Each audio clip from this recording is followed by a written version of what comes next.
అందరికీ నమస్కారం and welcome to Suman TV.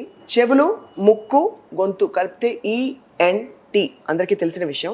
ENT సమస్యలు ఈ మధ్య కాలంలో క్రానిక్ కండిషన్స్ కావచ్చు, లేదు సీజనల్గా వచ్చే కొన్ని కండిషన్స్ కావచ్చు, చాలా కామన్ అయిపోయాయి. కాబట్టి ఈ విభాగానికి చిన్నప్పటి నుంచి మనకు తెలుసు చాలా డిమాండ్ ఉన్న డిపార్ట్మెంట్.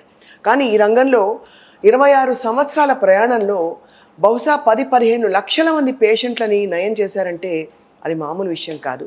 డాక్టర్ శ్రీప్రకాష్ వినకోట గారు దాంతోపాటు ఎన్నో సర్జరీస్ చేస్తూ టాన్సిలెక్టమీ, ఇంకా థైరాయిడెక్టమీ, ఇంకా రకరకాల సమస్యలు అంటే నేసల్ పాలిప్స్, ఇంకా అనేక సమస్యల బారి నుంచి పేషెంట్స్కి విముక్తి కల్పిస్తూ చాలా సార్థకమైన ప్రయాణం కొనసాగించారు డాక్టర్ శ్రీప్రకాష్ వినకోట గారు. ENT head and neck surgeon మనతో పాటు ప్రస్తుతం ఉన్నారు. ఆయన ప్రయాణం గురించి తెలుసుకుందాం. Welcome sir. నమస్కారం.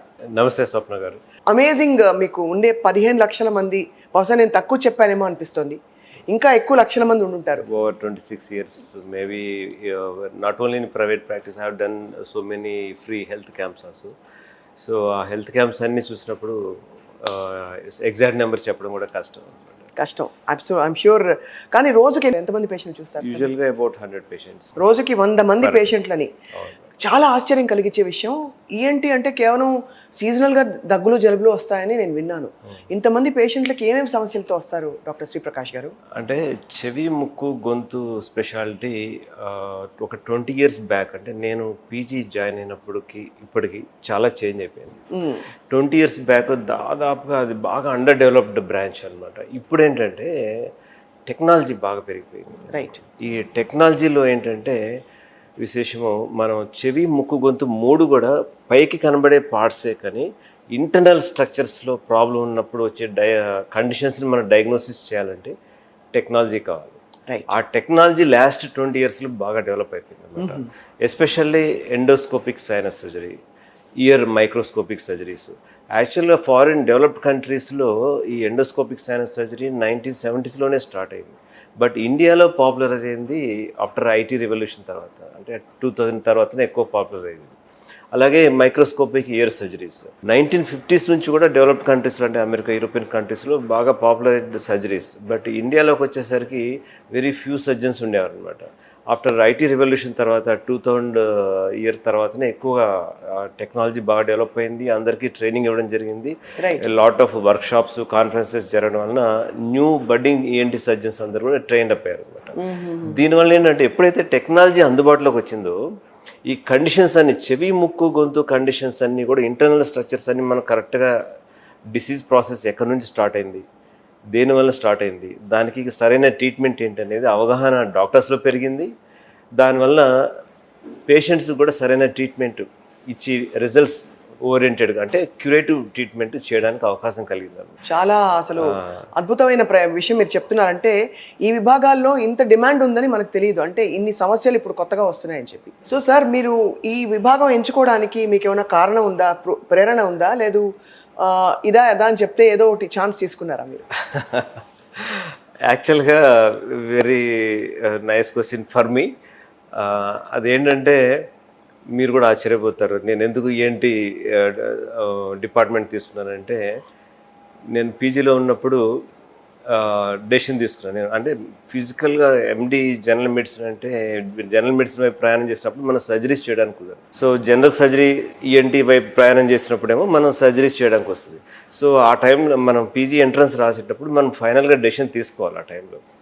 So whether we are going to be surgeon or medical doctor. So నేను ఫైనల్ ఇయర్లో ఒక సర్జన్గానే కంక్లూజివ్ డెసిషన్ తీసుకున్నాను. అయితే ఈఎన్టీ డిపార్ట్మెంట్ ఎందుకు చూస్ చేసుకున్నానంటే, హీరోయిన్ శ్రీదేవి. అంటే ఆవిడ రైనోప్లాస్టీ చూసా లేకపోతే? ఎగ్జాక్ట్లీ. నాకు ఎప్పుడు కూడా చిన్నప్పటి నుంచి రైనోప్లాస్టీ సర్జరీస్ చేయాలని ఉండేది అనమాట. సో మనం జనరల్ సర్జరీ చేసి జనరల్గా వెళ్ళడం కంటే ఒక స్పెసిఫిక్గా ఈఎన్టీ ఫీల్డ్ తీసుకొని రైనోప్లాస్టీ సర్జన్గా ఫేమ్ అవ్వాలి అనే కారణంతో ఆ రోజు నేను ఈఎన్టీ డిపార్ట్మెంట్ తీసుకున్నాను. సో తర్వాత ఓ టైం రైనోప్లాస్టీ గురించి lot of work shops, conferences attend అయినప్పుడు ఇంటర్నేషనల్గా కూడా చాలా అటెండ్ అయ్యాను అనమాట. సో ఆ ట్రైనింగ్ పీరియడ్లో ఏంటంటే రైనోప్లాస్టీ సర్జరీ అనేది శ్రీదేవి సర్జరీ చేయించుకున్నప్పటికీ ఇప్పటికీ పోలిక లేదు. అంటే అంత టెక్నాలజీ వచ్చేసింది. రైనోప్లాస్టీ సర్జరీలో టెక్నాలజికల్గా చాలా రివల్యూషన్ డెవలప్ అయింది అనమాట. సో యాక్చువల్గా రైనోప్లాస్టీ సర్జరీ వరల్డ్లో కనిపెట్టింది ఇండియన్స్. ఓహో, అంటే 2000 years బ్యాకే సుశ్రుత మహర్షి అవును, రైనోప్లాస్టీ సర్జరీ చేసేవారు అనమాట. అవునా? 2000 years బ్యాక్. ఆ సర్జరీ టెక్నాలజీ అప్పట్లో ఏ విధంగా చేసేవారు అనేది బ్రిటిషర్స్ టైంలో అప్పటి నుంచి కొంతమంది ట్రెడిషనల్ యోగీస్ ఈ సర్జరీ చేస్తుండేవారు అనమాట. బ్రిటిషర్స్ టైంలో కొంతమంది బ్రిటిష్ డాక్టర్స్ ఆ టెక్నాలజీ అంటే ఆ టెక్నికల్గా వాళ్ళు ఏం ఇన్స్ట్రుమెంట్స్ యూజ్ చేస్తున్నారు, వాళ్ళ సర్జికల్ స్కిల్స్ ఏంటి, అసలు ఎలా చేయగలుగుతున్నారు అనేది తెలుసుకొని వాళ్ళు ఇంగ్లాండ్ వెళ్ళి అక్కడ జర్నల్స్లో ప్రజెంట్ చేసి రైనోప్లాస్టీని ఇంట్రడ్యూస్ చేశారు. సో రైనోప్లాస్టీ సర్జరీ అనేది 2000 years బ్యాక్ ఎందుకు చేసేవారంటే, పూర్వం శిక్ష విధించాలంటే కింగ్స్ ముక్కు కోసేసేవాళ్ళు. ఓహో, interesting story. Very interesting story అనమాట. పూర్వం పరిసరాలే ఉన్నాయి, చేయి కట్ చేయడం, కాలు కట్ చేయడం, ముక్కు కోయడం, చెవులు కట్ చేయడం. ముక్కు అంటే ఒక గర్వానికి కూడా ఒక ప్రతీక కదా, నాకు కట్టది అని చెప్పి. ఎగ్జాక్ట్లీ. ముక్కు కట్ చేసినప్పుడు అది డైరెక్ట్గా బాడీలో ప్రొజెక్టింగ్ పార్ట్. అది ఎప్పుడైతే ఫేస్లో ప్రొజెక్టింగ్ పార్ట్ కట్ చేస్తామో వాళ్ళ కాన్ఫిడెన్స్ లెవెల్స్ పూర్తిగా తగ్గిపోతాయి. అవునండి. కంప్లీట్ డిప్రెషన్లోకి వెళ్ళిపోతారు, ఇంట్రోవర్ట్గా అయిపోతారు, ఇంట్లోంచి బయటకు కూడా రాలేని పరిస్థితి ఉంటుంది. ఆ పరిస్థితుల్లో అప్పట్లో ఉండే మన మహర్షులు ఈ సర్జికల్గా అడ్వాన్స్మెంట్స్ చేశారనమాట. ముక్కుని రీకన్స్ట్రక్షన్ చేయడానికి నుదుటి దగ్గర నుంచి స్కిన్ తీసుకొని రీకన్స్ట్రక్షన్ చేసేవారు. 2000 years back I'm telling. So అప్పటి నుంచి కూడా ఈ రైనోప్లాస్టీ సర్జరీస్ ఉన్నాయి. ఆ తర్వాత మన ఇండియాలో పాపులర్ అయింది మాత్రం శ్రీదేవితోనే, హీరోయిన్ శ్రీదేవితోనే. అయితే ఆ మోటివేషన్ లెవెల్తో నేను ఆ రోజు ఏంటి డిపార్ట్మెంట్ తీసుకొని ఈరోజు రైనోప్లాస్టీ సర్జన్గా ప్రాక్టీస్ చేస్తున్నాను. సో మీ కోర్ అయితే అన్ని రకాల సర్జరీస్ చేసిన రైనోప్లాస్టీ మీ కోర్. నాకు ఇష్టమైన టాపిక్ అది. ఇప్పుడు చాలా ఈజీ అయిపోయిందని విన్నాను. అంటే మీరు జస్ట్ ఒక పూటలోనే it's very easy to perform this surgery అని. రైనోప్లాస్టీ ఏంటంటే ప్రీవియస్ ఒక 20 years బ్యాక్ చూసినప్పుడు రైనోప్లాస్టీ సర్జరీలో చాలా కాంప్లికేషన్స్ ఉండేవి అనమాట.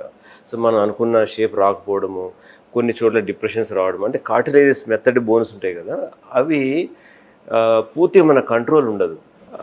90% వరకు మనం అచీవ్ చేయగలుగుతాం రిజల్ట్స్, కానీ మిగిలిన 10% అచీవ్ చేయడం చాలా కష్టం అనమాట. ఎందుకంటే ఇది ప్యూర్లీ కాస్మెటికల్గా మనం ఒక ఆర్టిస్ట్ సుత్తి పెట్టి మనం విగ్రహాన్ని చెక్కేటప్పుడు, స్టాచ్యూని చెక్కేటప్పుడు ఎంత జాగ్రత్తగా చెక్కాలి కదా.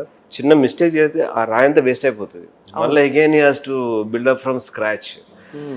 అట్లాగే రైనోప్లాస్టీ కూడా అంతే, ఒక శిల్పం చెక్కినట్టే చెక్కాలన్నమాట. సో ఫైనల్ రిజల్ట్ అచీవ్ చేయడానికి ఇట్స్ నాట్ సో ఈజీ.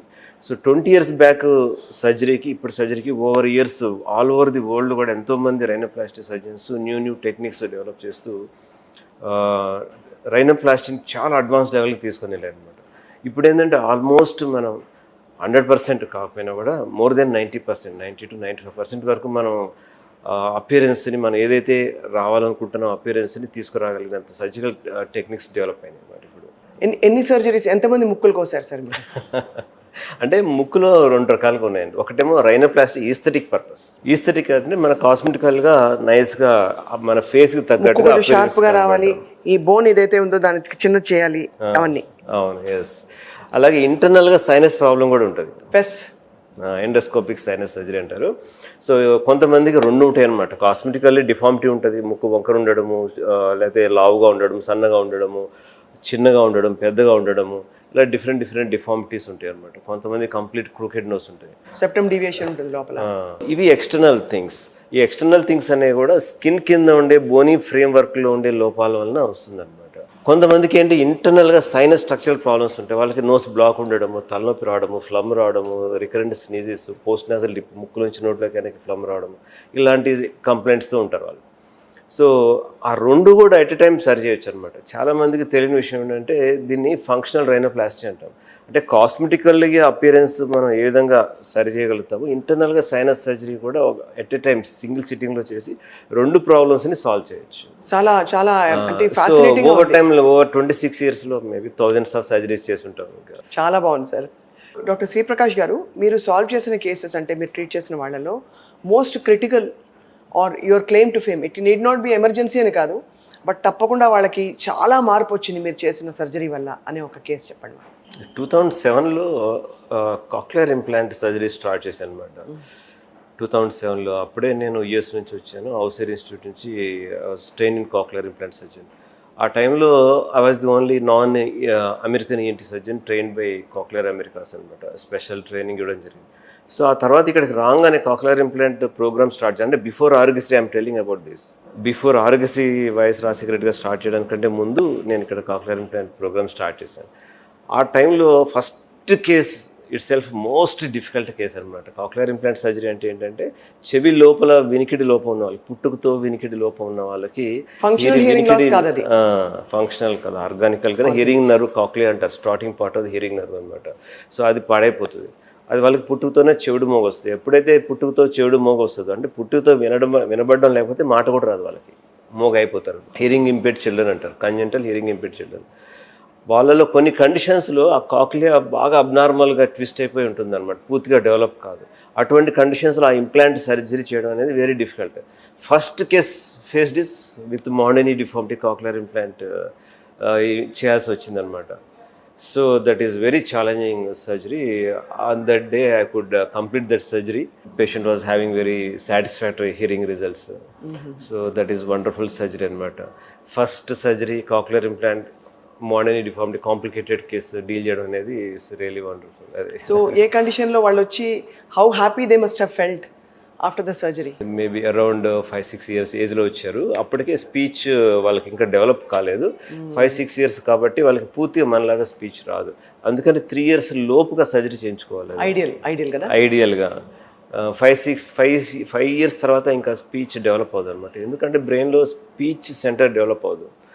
చాలా ఒక 70-80% వరకు వస్తుంది 5-6 years ఏజ్కి. కానీ పూర్తి మనలాగా రావాలంటే 3 years లోపు చేయించుకోవాలి. సో సార్ ఇప్పుడు ఈ కాక్లియర్ ఇంప్లాంట్ సర్జరీ చేసిన వాళ్ళు ఇప్పుడు ఏ వయసులో ఉంటారు? ఇప్పుడు కొంతమంది 20 years 30 years వాళ్ళు కూడా ఉంటారు. ఎందుకంటే అడల్ట్స్ కూడా చేస్తాం సర్జరీ.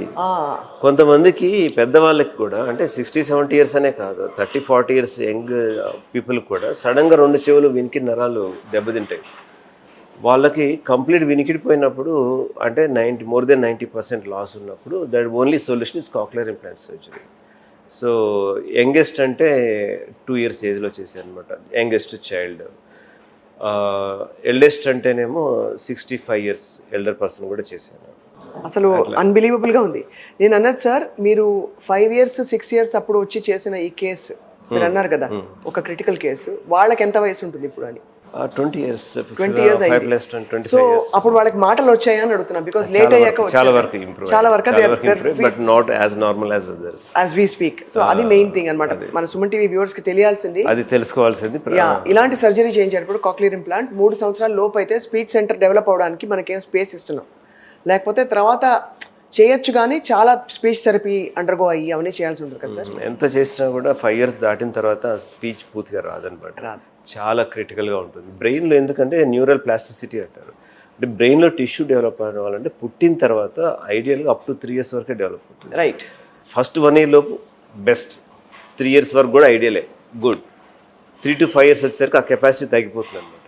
5 years తర్వాత ఆ న్యూరల్ ప్లాస్టిసిటీ అనేది అంటే నర్వ్ డెవలప్మెంట్ అనేది జరగదు, ఉన్న నర్వ్స్ అలాగే ఉంటాయి కాబట్టి ఆ తర్వాత స్పీచ్ రాదు. డాక్టర్ శ్రీప్రకాష్ గారు, చాలామందికి 100 సంవత్సరాలు బ్రతకాలి, హాయిగా చెవులు ముక్కు అన్ని బాగా పనిచేస్తూ ఉండాలి అని ఒక ఎక్స్పెక్టేషన్ ఉంటుంది. సో 100 సంవత్సరాలు బ్రతకడానికి వాట్ ఈస్ ద సీక్రెట్ మీ దృష్టిలో ఇప్పుడున్న రోజులో జనరల్గా, not just with ear nose and throat? అంటే నేను రిలేటెడ్గా ఏంటితోనే స్టార్ట్ చేస్తాను మీకు. ఇప్పుడు చాలామందికి స్నోరింగ్ ఉంటుంటుంది. స్నోరింగ్ అనేది చిన్నపిల్లల్లో ఉండొచ్చు, పెద్దవాళ్ళలో ఉండొచ్చు. స్నోరింగ్ అనేది అప్పర్ ఎయిర్వే, మనం గాలి పీల్చుకునే నాస్ట్రిల్స్ ఇక్కడ దగ్గర నుంచి స్టార్ట్ అవుతుంది కదా, ఇక్కడ నుంచి గొంతు లోపల వోకల్ కార్డ్స్ వరకు కూడా అప్పర్ ఎయిర్వే అంటారు. సో మనం బతకడానికి ఆక్సిజనే కావాలి కదా. సో మనం బతకడానికి కావాల్సింది ఏంటి? ఆక్సిజన్. ఆక్సిజన్తో పాటు ఫుడ్ ఆక్సిజన్ మిక్స్ అయ్యి స్టమక్లో ప్లస్ బ్లడ్లో మిక్స్ అయ్యి మనకు ఎనర్జీని ఇస్తుంది. సో ఆ ఆక్సిజనే అందని పరిస్థితుల్లో ఏమవుతుంది, మన డెవలప్మెంట్ అవ్వదు. చిన్నపిల్లల్లో అయితే గ్రోత్ కూడా ఎఫెక్ట్ అవుతుంది. ఇప్పుడు ఎస్పెషల్లీ టాన్సిల్స్ అడినాయిడ్ ఉన్నప్పుడు ఏమవుతుందంటే ఎక్సెస్ సైజ్ వలన అవి ఎయిర్వేనే బ్లాక్ చేసి ఆక్సిజన్ అందనీయకుండా చేస్తాయి అనమాట. సో వాళ్ళకి సరైన సమయంలో డయాగ్నోసిస్ చేసి ట్రీట్మెంట్ చేస్తే ఆక్సిజన్ అందేటట్టుగా చేయవచ్చు. ట్రీట్మెంట్ అంటే మనం ఎక్సెస్ గ్రోత్ ఉన్నప్పుడు టాన్సిలెక్టమీ, అడినైట్ సర్జరీ చేస్తాం. సో అలాగే పెద్దవాళ్ళకి కొంతమందికి ఎయిర్వే స్ట్రక్చర్స్ ఏంటంటే అబ్నార్మల్గా పెరగడం వల్ల ఏజింగ్ ప్రాసెస్లో పెరుగుతాయి. సమ్టైమ్స్ జెనెటికల్ కాజెస్ ఉండవచ్చు, ఎక్వైర్డ్ సెకండరీ కాజెస్ కూడా ఉంటాయి. కొంతమంది లావుగా ఉండడం వల్ల కూడా రావచ్చు. సో ఈ మల్టిపుల్ కాజెస్ వల్ల స్నోరింగ్ వస్తుంది. ఈ స్నోరింగ్ వల్ల ఏం జరుగుతుందంటే మన అప్పర్ ఎయిర్వే బ్లాక్ అవుతుంది, ఆక్సిజన్ సరిగా అందదు. ఆక్సిజన్ అందనప్పుడు మన బ్రెయిన్ మనం పడుకొని నిద్రపడుతున్నప్పుడు గురకబెడుతున్నప్పుడు బ్రెయిన్ అలర్ట్ అయిపోతుంది. ఆక్సిజన్ అందకపోతే అలర్ట్ అయిపోయి మేము మెలకు వచ్చేటట్టు చేస్తుంది అనమాట. స్లీప్ యాప్నియా అంటారు. So very good. అయితే ఈ ఎపిసోడ్స్ నిద్రపోవడం, మెలకు రావడం అనేది కంటిన్యూస్గా జరుగుతూ ఉంటుంది. కొంతమందికి 500-600 ఎపిసోడ్స్ కూడా జరుగుతాయి సివియర్గా ఉన్న వాళ్ళకి. సో ఆ 500-600 ఎపిసోడ్స్ జరిగిన ఆ పర్సన్కి అన్ని గుర్తుండవు, ఒక 2-3 జరిగినట్టుగా గుర్తుంటాయి అనమాట. అంతే. సో వాళ్ళకి ఏమవుతుందంటే ఎప్పుడైతే ఆక్సిజన్ అందదో హార్ట్కి మెయిన్ ఫంక్షన్ ఏంటి, బాడీ అంతా ఆక్సిజన్ సప్లై చేయాలి. మన ఆక్సిజనే అందకపోతే హార్ట్ ఆక్సిజన్ సప్లై చేయలేదు, వేగంగా కొట్టుకుంటుంది. హార్ట్ వేగంగా కొట్టుకోవడం స్టార్ట్ చేసి బ్లడ్ వెసల్స్ అన్ని ప్రెషర్ పెరిగిపోతుంది అనమాట. హైపర్ టెన్షన్, బీపీ పెరుగుతుంది. బ్రెయిన్ అంతా నైట్ అంతా వర్క్ చేస్తూనే ఉంటుంది నిద్రపోకుండా. దానివల్ల డే టైం టైర్డ్నెస్ ఉంటుంది. సో దానివల్ల వచ్చే కాంప్లికేషన్స్ ఏంటి, systemic complications, hyper tension, heart stroke వచ్చే అవకాశం ఉంటుంది, అలాగే బ్రెయిన్ స్ట్రోక్ వచ్చే అవకాశం ఉంటుంది. డే టైం స్లీపీగా ఉండడం వలన సోషల్ ప్రాబ్లమ్స్ వస్తాయి. ఒకటి ఆఫీస్లో వర్క్ చేయలేకపోవడము, ఇంకోటి నైట్ టైం వైఫ్తో వచ్చే సోషల్ ప్రాబ్లమ్స్. అదే కాకుండా ఎక్సెస్ టైర్డ్నెస్ వలన ట్రావెలింగ్ చేశారనుకోండి, especially car driving, long distance చేస్తే వాళ్ళు ఎప్పుడు నిద్రపోతున్నారో కూడా వాళ్ళకి తెలియదు, అంత డీప్ స్లీప్ వచ్చేస్తుంది అనమాట. యాక్సిడెంట్స్ ప్రోన్ ఉంటారు. అవును, వీళ్ళందరికీ లైఫ్ స్పాన్ తగ్గిపోతుంది న్యాచురలీ. నార్మల్గా ఒక యావరేజ్ పర్సన్ ఇప్పుడున్న సైంటిఫికల్, టెక్నాలజికల్ అడ్వాన్స్డ్ వరల్డ్ 70-80 ఇయర్స్ హెల్తీగా బతకడానికి అవకాశం ఉంది ఇప్పుడున్న టెక్నాలజీలో. ఈ స్లీప్ ఏప్నే ఉన్న వాళ్ళకి 40-50 ఇయర్స్లోనే hypertension, diabetes, cardiac arrest, brain స్ట్రోక్లు వచ్చి చనిపోయే అవకాశం ఉంటుంది. సో అలాగే చిన్నపిల్లల్లో టాన్సిల్స్ ఆడినప్పుడు వాళ్ళ గ్రోత్ అప్పటి నుంచే ఉండదు, ఇంకా చిన్నప్పటి నుంచే ఉండదు. సో ఇటువంటివన్నీ కూడా ఏంటంటే ఇప్పుడున్న టెక్నాలజీలో చాలా అడ్వాన్స్, ప్రతి ఫీల్డ్లో కూడా, నాట్ ఓన్లీ ఏంటి అన్ని ఫీల్డ్స్లో కూడా ఎంత టెక్నాలజీ డెవలప్ అయిందంటే హ్యాపీగా ఎక్స్ట్రా ఎఫర్ట్ లేకుండా 70-80 ఇయర్స్ అనేది ఈజీగా బతికేయచ్చు అనమాట. హెల్తీగా బతకడానికి అందుకనే ఈ ఎస్పెషల్లీ స్లీప్ ఎపినియా పేషెంట్స్కి మేము ఏం చెప్తామంటే, మీరు వాకింగ్ చేయండి బాగా, రన్నింగ్, జాగింగ్ కూడా చేయాల్సిన అవసరం లేదు, వాకింగ్ బాగా చేయండి. వాకింగ్ ఎలా చేయాలి? ఇప్పుడు మన ఇంట్లో లేడీస్ రోజంతా నడుస్తూనే ఉంటారు కదా, వంట కోసమో ఏదో ఒక ఇంట్లో పని కోసం రోజంతా నడుస్తారు, కానీ వాళ్ళు చాలా స్లోగా నడుస్తారు. That is not useful walking. ఓకేనా? వాళ్ళు రోజంతా క్యాల్కులేట్ చేస్తే వాళ్ళ స్టెప్స్ కౌంట్ చేస్తే చాలా ఎక్కువ ఉంటాయి, but that is not useful walking అనమాట. సో బ్రిస్క్ వాకింగ్ చేయాలి. మనిషి బ్రిస్క్ వాకింగ్ ఎప్పుడైతే చేస్తాడో హార్ట్ యాక్టివేట్ అవుతుంది, బ్లడ్ వెసల్స్లో బ్లడ్ పంప్ అవుతూ ఉంటుంది, మజిల్స్ పంప్ అవుతుంటాయి, సో టోన్ అప్ అవుతాయి మజిల్స్ అన్ని. So that is brisk walking చేయాలన్నమాట. బ్రిస్క్ వాకింగ్ చేస్తే బాడీలో ప్రతి పార్ట్ కూడా టోన్ అప్ అవుతుంది. అవును, ఎవ్రీ పార్ట్. బ్రెయిన్ యాక్టివ్గా ఉంటుంది, ఐ విజన్ పెరుగుతుంది, హార్ట్ యాక్టివ్గా ఉంటుంది, బ్లడ్ వెసల్స్ యాక్టివ్గా ఉంటాయి, మజిల్స్ యాక్టివ్గా ఉంటాయి. సో అది మీరు లావుగా ఉన్న వాళ్ళు సన్నగా చేస్తుంది. వాకింగ్ అలవాటు పడిన వాళ్ళు, ఇది బ్రిస్క్ వాకింగ్ అలవాటు పడిన వాళ్ళు, వాళ్ళకి ఎక్కువ తినాలనిపించదు కూడా. అవును, ఎప్పుడైతే హెల్తీ లైఫ్ స్టైల్స్ ఉంటాయో వాళ్ళకి అతిగా తినాలనిపించడం, ఆల్కహాల్, స్మోకింగ్ చేయాలనిపించడం అనేది ఉండదు. క్రేవింగ్స్ అని వెళ్ళిపోతాయి, ఆ క్రేవింగ్స్ అనిపోతాయి. సో అందుకని నేను హెల్తీ లైఫ్ స్టైల్కి, లాంగ్ లైఫ్ స్పాన్కి ఇటువంటి బేసిక్ సింపుల్ థింగ్స్ ఇంకా కొన్ని ఇంపార్టెంట్ కొన్ని చెప్తాను. ఒకటేమో బ్రిస్క్ వాకింగ్, ఇంకోటి సాల్ట్ కాంటెంట్ తగ్గించాలి. ఓకే, ఫుడ్లో. ఓకే, ఫుడ్లో any salt, pink salt, blue salt, white salt అన్ని క్వాంటిటీ తగ్గించాలి. నాట్ దట్ కంప్లీట్ అవాయిడ్ చేయాలని కాదు. రైట్. సాల్ట్ మనకు కంపల్సరీ ఎసెన్షియల్ ఇంగ్రీడియంట్ మనకి బాడీలో. సో మన సాల్ట్ యాక్చువల్గా ఎందుకు ఉపయోగపడుతుందో తెలుసా? ఏదైతే సాల్ట్లో ఉండే సోడియం క్లోరైడ్ అయాన్స్ మనం తినే ఫుడ్ని అబ్జర్వ్ కావడానికి ఉపయోగపడుతుంది. మన బాడీ మనం తిన్న ఫుడ్ స్టమక్లోకి, ఇంటెస్టైన్స్లోకి వెళ్ళిన తర్వాత ఆ ఇంటెస్టైన్స్ స్టమక్లోంచి బ్లడ్లోకి పోవాలంటే మనం సోడియం అయాన్స్ కావాలన్నమాట. సో అబ్జర్వ్ కావడానికి ఉపయోగపడుతుంది. అందుకనే కంప్లీట్గా అవాయిడ్ చేయకూడదు, క్వాంటిటీ తగ్గించాలి. ఎప్పుడైతే సాల్ట్ క్వాంటిటీ తగ్గిస్తావో అబ్జర్ప్షన్ కూడా, అతిగా అబ్జర్ప్షన్ ఉండదు. బాడీ ఎంతవరకు అవసరమో అంతవరకే తీసుకుంటుంది. సో మన ఇండియన్ ఫుడ్లో సాధారణంగా సాల్ట్ చాలా ఎక్కువ వాడతారు. So decrease the salt quantity. ఇంకోటి ఫ్రై ఐటమ్స్ అన్నీ అవాయిడ్ చేయాలి. ఉడకబెట్టినవి తీసుకోవాలి. ఉడకబెట్టినవి తీసుకుంటే ఉడకబెట్టిన వాటిలో ఆయిల్ తక్కువ ఉంటుంది, చాలా తక్కువ వేస్తాం మనం. కదా. అవును. సాల్ట్ కూడా ఎక్కువ వేయాల్సిన అవసరం లేకుండా, సాల్ట్ ఎందుకు, ఆ చప్పదనాన్ని పోగొట్టడానికి వాడు మాత్రమే వేసుకోవాలి. అవును. టేస్ట్ సాల్ట్ తగిలేటట్టుగా వేసుకోకూడదు అనమాట. సో ఇంకో ఫ్రైస్లో కొన్ని ఆ ఫ్రైయింగ్ మెకానిజం వల్ల ఆయిల్తో బాగా హీట్ అయ్యి కొన్ని టాక్సిన్స్ డెవలప్ అయ్యి క్యాన్సరస్గా కూడా అయ్యే అవకాశం. Especially fry fish, it is known for cancer cause. అవునా? ఫ్రై ఫిష్ ఎందుకు సార్, ఏముంది? ఫ్రై అయినప్పుడు బ్లాక్ స్మాష్ వస్తుంది కదా, అక్కడ కార్సినోజెనిక్ బట్ అది అన్ని తందూరులకు ఉంటాయి కదా. నేను ఫిష్ అసలు ఈవెన్ ఇఫ్ ఫిష్ ఉడకబెట్టుకుని తినాలి, అందుకనే ఫిష్ ఉడకబెట్టుకుని తినాలి. ఏదైనా తినేవాళ్ళు చేపల పులుసు తినాలంటున్నారు. చేపల పులుసు ఎస్పెషల్లీ చేపల పులుసు చాలా హెల్తీ అనమాట. చేపని ఫ్రై చేసుకొని తినకూడదు, ఆ బ్లాక్ స్మోక్ వచ్చేటట్టుగా చేయకూడదు. ఓకే, అది ఇంపార్టెంట్ అనమాట.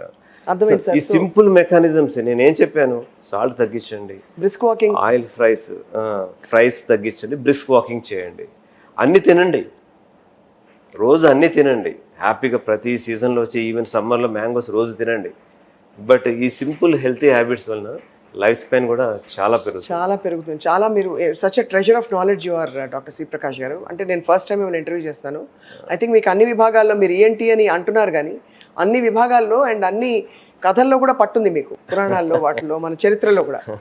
సో డాక్టర్ శ్రీ ప్రకాష్ గారు, ఇప్పుడు ఇండియా అంత అన్హెల్దీగా మారిపోవడానికి 3 రీజన్స్ చెప్పమంటే ఏం చెప్తారు? ఒకప్పుడు ఇండియా చాలా హెల్దీగా ఉండేది. అంటే పేరెంట్స్ జనరేషన్ చూస్తే వాళ్ళు చాలా హాయిగా పనులు చేసుకునేవారు, సన్నగా ఉండేవారు. సరే ఏవో అవి ఇవి వచ్చే ప్రాబ్లమ్స్, కానీ ఇప్పుడు ఏం చూస్తే చిన్నపిల్లల్లోనే రకరకాల ఒబేసిటీ రావడం, డయాబెటీస్ రావడం, ఇలాంటివన్నీ వచ్చేస్తున్నాయి. సో ఈ 3 రీజన్స్ కూడా ఈ 3 చెప్పొచ్చు మనం. అంటే ల్యాక్ ఆఫ్ ఎక్సర్సైజ్ రూపంలో. ఇప్పుడు ఇది వరకు చాలామంది యోగా చేసేవారు, లేదా అగ్రికల్చర్ వర్క్ చేసేవాళ్ళు. అప్పట్లో కష్టపడి పనిచేసి పండించుకొని తినేవాళ్ళు. ఇప్పుడు అవన్నీ ఆ మెకానిజమే లేదు కదా. సూపర్ మార్కెట్కి వెళ్ళడం, క్యాష్ వేయడం, తెచ్చుకోవడం, తినడం. సూపర్ మార్కెట్కి కూడా వెళ్ళాల్సిన పని లేకుండా పోయింది. ఇప్పుడు డైరెక్ట్గా ఇంటికే వచ్చేస్తున్నాయి అనమాట. చేంజ్ ఆఫ్ ఫుడ్ హ్యాబిట్స్ అనమాట. సాల్ట్ క్వాంటిటీ ఎక్కువ ఉండే చిప్స్ కావచ్చు, ఆల్ ఆర్టిఫిషియల్ సబ్స్టెన్సెస్, ఎస్పెషల్లీ రెస్టారెంట్స్లో తీసుకున్నప్పుడు కెమికల్స్ కూడా కలుపుతారు, కలర్ ఏజెంట్స్ కలుపుతారు, టేస్టింగ్ ఏజెంట్స్ కలుపుతారు. ఇప్పుడు బిర్యానీ ఒక రెస్టారెంట్లో చూడండి, ఏ రెస్టారెంట్లో అయినా చూడండి, 365 days ఒకటే కలర్ ఉంటుంది. ఇది ఎట్లా పాసిబుల్ చెప్పండి? కలర్ వేస్తారు కాబట్టి. ఎప్పుడు చూసినా సేమ్ కలర్ ఉంటుంది, సేమ్ టేస్ట్ ఉంటుంది. ఎట్లా పాసిబుల్? మీరు వండే బియ్యం సేమ్ టేస్ట్ ఉంటుందా? కూరగాయలు సేమ్ టేస్ట్ ఉంటాయా? కదా. ఎప్పుడు చేంజ్ అవుతాయి అవి, సేమ్ టేస్ట్ ఎప్పటికీ రాదు. ఒక కుక్ సేమ్ ఒరిజినల్ ఫుడ్ స్టఫ్తో చేసినప్పుడు ఎంత స్టాండర్డ్ కుక్ చేసినా కూడా సేమ్ టేస్ట్ రాదు. కానీ రెస్టారెంట్లో ఎందుకు వస్తుంది? అంతే కదా. కలరింగ్ ఏజెంట్స్ ప్లస్ ఇవన్నీ కలపడం వల్ల వస్తుంది అనమాట. సో కాబట్టి ఈ చేంజ్ ఆఫ్ హ్యాబిట్స్ అన్నీ మనం చేంజ్ చేసుకుంటే యాక్చువల్గా మీరు చెప్పినట్టు హెల్తీ లైఫ్ స్టైల్తో మనం 80 కాదు 90, 100 years కూడా చాలా హెల్తీగా బతకవచ్చు అనమాట. ఇప్పుడు నేను అడగబోతున్న ప్రశ్న డాక్టర్ శ్రీ ప్రకాష్ గారు, అందరికీ ఇప్పుడు ఫేవరెట్ పాస్ టైం ధ్యానం కోసమో, గానం కోసమో, ఎంజాయ్ చేయడం కోసమో హెడ్ ఫోన్స్ పెట్టుకోవడం. సో ఉదాహరణకి ఇది ఉంది సార్, ఇది పెట్టుకోవడం వల్ల ఏమన్నా ఇబ్బంది ఉందా? ఎంతసేపు పెట్టుకోవచ్చు? పిల్లలు ఎంతసేపు పెట్టుకోవచ్చు? పెద్దవాళ్ళు ఎంతసేపు పెట్టుకోవచ్చు? ఇది ఇప్పుడున్న జనరేషన్కి తప్పనిసరిగా తెలుసుకోవాల్సిన విషయం ఇది. సో మనకి హెడ్ ఫోన్ పెట్టుకున్నప్పుడు ఏదర్ ఇయర్ పాడ్స్ అయినా లేకపోతే మ్యూజిక్ కోసం ఇప్పుడున్న జనరేషన్ అయితే ఆల్మోస్ట్ 24 hours పెట్టుకున్న వాళ్ళు చాలామందిని చూసాను అనమాట. Teenage girls, especially teenage girls music కోసం 24 hours రాత్రి నిద్రలో కూడా పెట్టుకుని పడుకుంటారు. బాబా అది కూడా హై వాల్యూమ్తో. సో కొంతమంది జస్ట్ 16-17 yearsకి హియరింగ్ లాస్తో వచ్చిన గర్ల్స్ ఉన్నారు, టీనేజ్ గర్ల్స్ ఎస్పెషల్లీ. బాయ్స్ అన్న కొంచెం తక్కువ, కానీ ఎస్పెషల్లీ గర్ల్స్ ఎక్కువగా యూజ్ చేస్తున్నారు. బాబోయ్, అసలు ప్రాబ్లం ఏంటి అంటే లౌడ్నెస్, అది మన వాల్యూమ్ లౌడ్నెస్ ఎంత పెట్టుకుంటున్నాం అనేది ఇంపార్టెంట్ అక్కడ. సో హై వాల్యూమ్ లౌడ్నెస్ పెట్టుకున్నప్పుడు ఇంటర్నల్గా చెవి లోపల హియరింగ్ నర్వ్స్ ఎఫెక్ట్ అవుతాయి అనమాట. హియరింగ్ నర్వ్ బాడీలో, not only hearing nerve, body మొత్తం మీద ఏ నర్వ్ ఎఫెక్ట్ అయినా కూడా రీజనరేట్ అవ్వదు. ఒకసారి damaged, that is damaged for ever. Right. Within 24 hours treatment తీసుకుంటే మనం సర్టెన్ మెడికేషన్స్ ద్వారా అలా చాలామందికి రికవరీ కూడా చేసాం. 2 చెవుల్లో వెనికి నరాలు కోల్పోయి వెంటనే వచ్చి ట్రీట్మెంట్ తీసుకున్నారు. ఎస్పెషల్లీ కొన్ని రకాల వైరల్ ఇన్ఫెక్షన్స్లో అలా జరుగుతుంది. నర్వ్ ఒకసారి డ్యామేజ్ అయితే that is damaged for ever. 24 అవర్స్లోనే రివర్సిబుల్ చేంజెస్ ఉంటాయి, ఆ తర్వాత ఇర్రివర్సిబుల్ అయిపోతాయి. ఒక్కసారి ఇర్రివర్సిబుల్ అయిపోతే ఇంకా ఎప్పటికీ రాదనమాట. సో లౌడ్నెస్ ఏమవుతుంది, ఆ లౌడ్నెస్ సౌండ్ వైబ్రేషన్స్కి ఇంటర్నల్గా హియరింగ్ నర్వ్స్లో హెయిర్ సెల్స్ అని చిన్న చిన్న మైక్రో సెల్స్ ఉంటాయి, అవి డ్యామేజ్ అయిపోతాయి. అవి ఎప్పుడైతే డ్యామేజ్ అవుతాయి, ఇర్రివర్సిబుల్ చేంజ్ అయితే ఇంకా అది పర్మనెంట్గా పోయినట్టు. నెక్స్ట్ హియరింగ్ ఎయిడ్ పెట్టుకోవాల్సింది, ఓహో. మెషిన్ 24 అవర్స్ లోపల ఏం చేస్తారు సార్? ఇంజెక్షన్స్ ఇస్తారు కదా? ఇంటర్నల్గా హియరింగ్ నర్వ్కి కొన్ని ఇంజెక్షన్స్ ఇస్తాము, లేదా సిస్టమిక్ కూడా కొన్ని ఇంజెక్షన్స్ ఇచ్చి నర్వ్ని ఇంప్రూవ్ చేయొచ్చు. అది రివైవ్ అవుతుంది 24 అవర్స్ లోపల. కానీ 24 అవర్స్ అయితే ఏంటంటే ఇప్పుడున్న టీనేజ్ పీపుల్ పబ్స్కి వెళ్తారు, హై వాల్యూమ్ సౌండ్ వింటారు కదా. సో చాలా దగ్గర నుంచి ఉన్నప్పుడు వాళ్ళు ఒక 2-3 అవర్స్ టైం స్పెండ్ చేశారు అనుకుందాం ఫర్ ఎగ్జాంపుల్ పబ్లో. ఆ 2-3 అవర్స్ వాళ్ళు హై లౌడ్నెస్కి ఎక్స్పోజ్ అయినప్పుడు నర్వ్కి డెఫినెట్గా ఎఫెక్ట్ పడుతుంది. బట్ దాని తర్వాత కంప్లీట్ రెస్ట్ ఇస్తే మళ్ళీ నెమ్మదిగా రికవరీ అయ్యే అవకాశం ఉంది. ఇన్ కేస్ సడన్గా కొంతమందికి ఎవరైనా హియరింగ్ లాస్ వస్తే, అలా చాలా మందికి నా దగ్గరకు వచ్చిన వాళ్ళు ఉన్నారు, పబ్కి వెళ్ళి హియరింగ్ లాస్తో వచ్చిన వాళ్ళు, వెంటనే ట్రీట్మెంట్ చేసుకుంటే తగ్గిపోయే అవకాశం ఉంది. బట్ లౌడ్నెస్ అనేది మోర్ దెన్ 90 డెసిబల్స్ ఉంటే అది రీచ్ కాకూడదు, హియరింగ్ నర్వ్ వరకు రీచ్ కాకూడదు. ఆ నర్వ్ వరకు రీచ్ కాకుండా ఏం చేయాలి? మ్యూజిక్ వినకూడదని కాదు, మ్యూజిక్ వినాలి తప్పనిసరి. అది ప్రతి ఒక్కరికి మంచి ఎంటర్టైన్మెంట్ అనమాట. సో మైండ్ని చాలా ప్రశాంతంగా చేస్తుంది, ఫోకస్గా చేస్తుంది. మనం ఏదైనా వర్క్ చేసేటప్పుడు ఒక మ్యూజిక్ వినే హ్యాబిట్ ఉన్న వాళ్ళు చాలా ఫోకస్డ్ వర్క్ చేస్తారు. సో ఆ ఫోకస్, కాన్సన్ట్రేషన్ పెరుగుతుంది. చాలా అడ్వాంటేజెస్ ఉన్నాయి మ్యూజిక్కి. లౌడ్నెస్ తక్కువ పెట్టుకోవాలి. ఇయర్ ప్యాడ్స్ కానీ ఏదైనా మీరు మ్యూజిక్ సంబంధించి హెడ్ ఫోన్స్ పెట్టుకున్న, ఇయర్ ప్యాడ్స్ పెట్టుకున్న, ఏది పెట్టుకున్నా కూడా వాల్యూమ్ తక్కువ పెట్టుకోవాలి. వాల్యూమ్ తక్కువ పెట్టుకున్నప్పుడు హియరింగ్ నర్వ్ ఎఫెక్ట్ కాకుండా ఉంటుంది. ఇంకోటి బ్రేక్స్ ఇవ్వాలి, కంటిన్యూస్గా 24 అవర్స్ పెట్టుకోకూడదు. 1-2 అవర్స్ 2-3 అవర్స్ వినండి, తర్వాత బ్రేక్ ఇవ్వండి. అప్పుడు నర్వ్ రికవరీ కావడానికి అది చాలా శ్రమ పడుతుంది కదా, నర్వ్లో కూడా కన్నాలు చాలా శ్రమ పడుతుంది అంత లౌడ్ సౌండ్స్ వినబడేసరికి. సో వాటి రికవరీ కావడానికి కొంత టైం ఇవ్వాలన్నమాట. ఎస్పెషల్ నైట్ టైం అసలు వినకూడదు, కంప్లీట్ రెస్ట్ ఇవ్వాలి. బ్రెయిన్కి ఎలా రెస్ట్ ఇస్తామో హియరింగ్ నర్వ్ సెల్స్ కూడా రెస్ట్ ఇవ్వాలన్నమాట. సో నైట్ అంతా పెట్టుకొని పడుకోవడం అనేది నాట్ అడ్వైజబుల్. హియరింగ్ నర్వ్ చాలా సెన్సిటివ్ పార్ట్. మనం కరోనా వైరల్ ఇన్ఫెక్షన్ స్టార్ట్ అయినప్పుడు, అంటే కోవిడ్ టైంలో, ఆ కరోనా వైరస్ ఏదైతే ఉందో దాంతో చాలా మందికి స్మెల్ పోయింది, గుర్తుండే ఉంటుంది కోవిడ్ టైంలో కదా. అనోస్మియా అంటారు, ఎగ్జాక్ట్లీ. చాలా మందికి స్మెల్ పోయింది, కొన్ని వేల లక్షల మందికి ఆల్ ఓవర్ ది వరల్డ్. కొంతమందికి రికవరీ కాలేదు, అది పర్మనెంట్ ఫర్ ఎవర్. అయ్యో, అవునా? ఇప్పటికి కూడా అప్పుడు స్మెల్ పోయిన వాళ్ళు ఇంకా కొంతమంది సఫర్ అవుతూనే ఉన్నారు. కొంతమంది వెంటనే ట్రీట్మెంట్ తీసుకున్న వాళ్ళకి కంప్లీట్గా రికవరీ కూడా అయిపోయింది. సో అది ఇమ్మీడియట్ ట్రీట్మెంట్ అనమాట.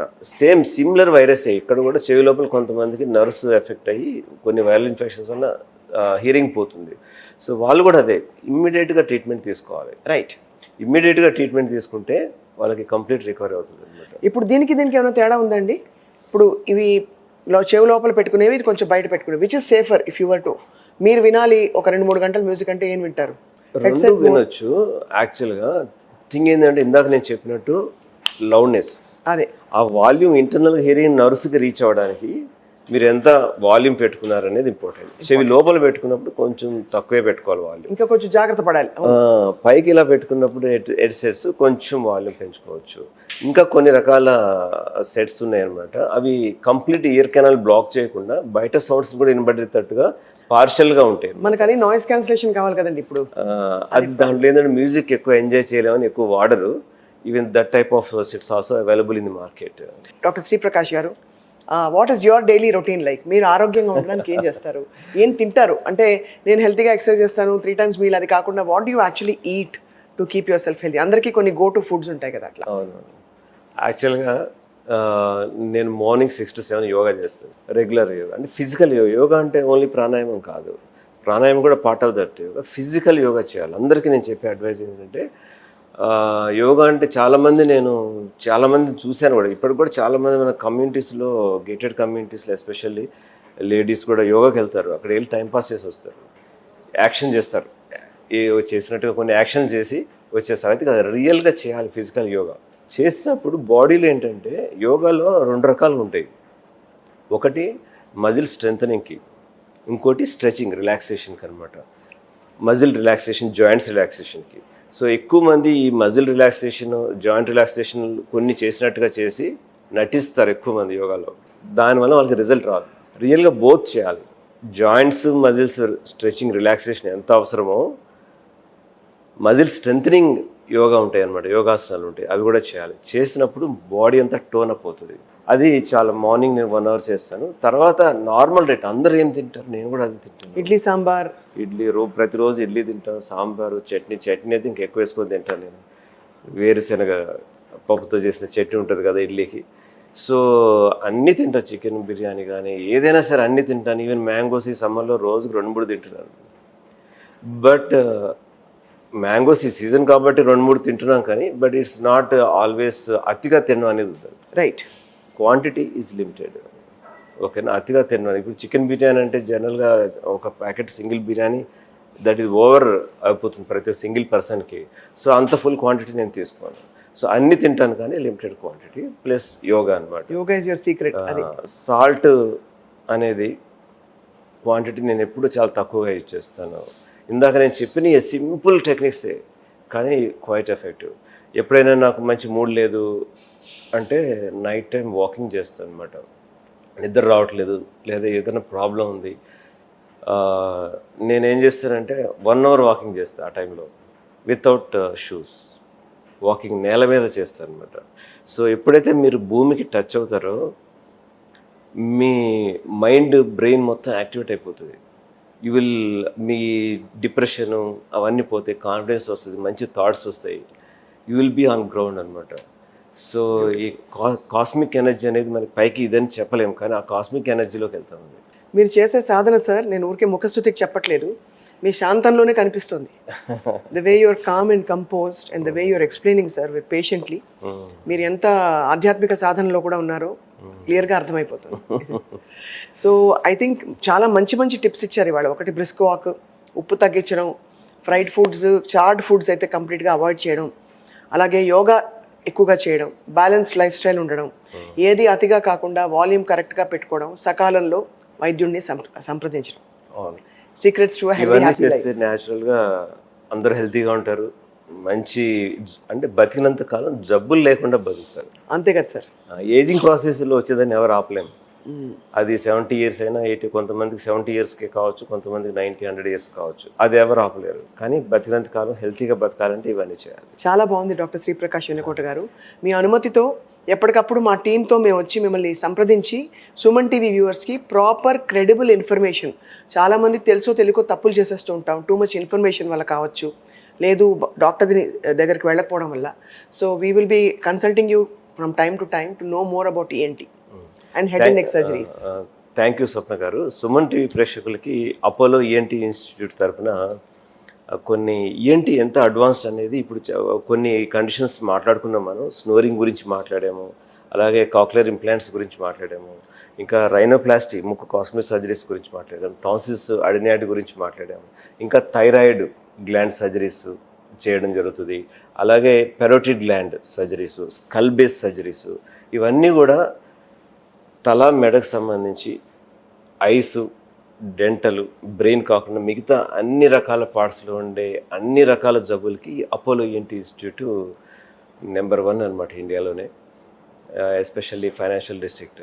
సో అన్నీ కూడా అడ్వాన్స్డ్ ట్రీట్మెంట్స్. రైట్, వరల్డ్ మొత్తం మీద ఏదైతే ప్రతి సబ్జెక్ట్లో కూడా అడ్వాన్స్ ట్రీట్మెంట్స్ ఉన్నాయో అవన్నీ అందుబాటులో ఉన్నాయి అనమాట. ఇప్పుడు ప్రతి ఒక్కరు డెఫినెట్లీ అందరూ వస్తారు, సంప్రదిస్తారు, మీకోసం డెఫినెట్గా అడుగుతారు doctor Sriprakash garu. So will meet you again sir. నమస్కారం. Thank you Swapna.